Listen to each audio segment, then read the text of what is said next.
Welcome to Bigfoot Adventures. Have you ever had a Bigfoot sighting? If you have and you don't want to let anybody know that it was you that saw him, or you're afraid to tell your story because you're afraid of you being made fun of, I'd be glad to tell your story for you. All you have to do is email me your story at bigfootadventures411@gmail.com. Let me know what you want me to say, what you don't want me to say, and I can put your story out there so other people can hear about it without you being identified. This next story is really a cool story. This happened on December 8th of 2012 in Nassau County, Florida. It was on the Florida-Georgia state line near a place called Okefenokee, I think is how you say it, National Wildlife Area. And there was two friends. They rented this boat and they decided they were going to go fishing up the St. Mary's River. So they put in at Scott's Landing and they traveled about 15 miles to the west. They were going around a bend when they hit something in the river with their motor and it shut off. So they drifted over to the bank on the Georgia side of the river. They tried to get this motor restarted for hours and could not get it restarted. By the time this was all done, it was about 3:30 p.m. and this was winter in Florida and it was getting dark at around probably 6 p.m. So they decided they better find a place just to set, camp for the night.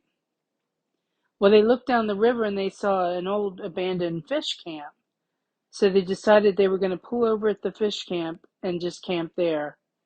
So they got to the fish camp and they started a fire.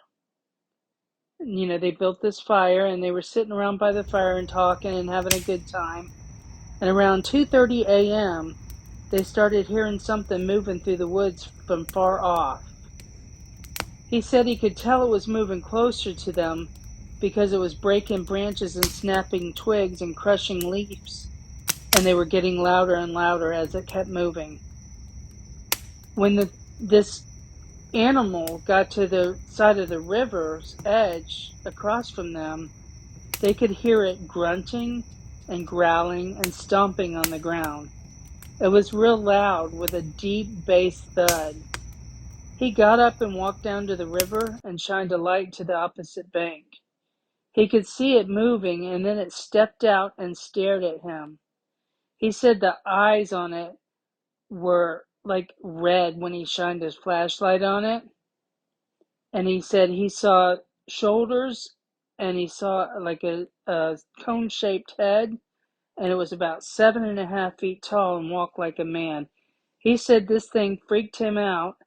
It turned around when he shined the light on it and got mad and stomped off growling. He said that they did not sleep that night because they were so frightened by this. The next morning when they got their stuff together, they paddled 5 miles towards the car up the river when a police boat came and saw them. He towed them back to the Scott's Landing where they were able to get back in the car and get out of there. Well, the one guy said he thought it was such an amazing experience. He wanted to go back and see if he could find this thing. He just thought it was the coolest thing, but his friend was terrified and never did go back.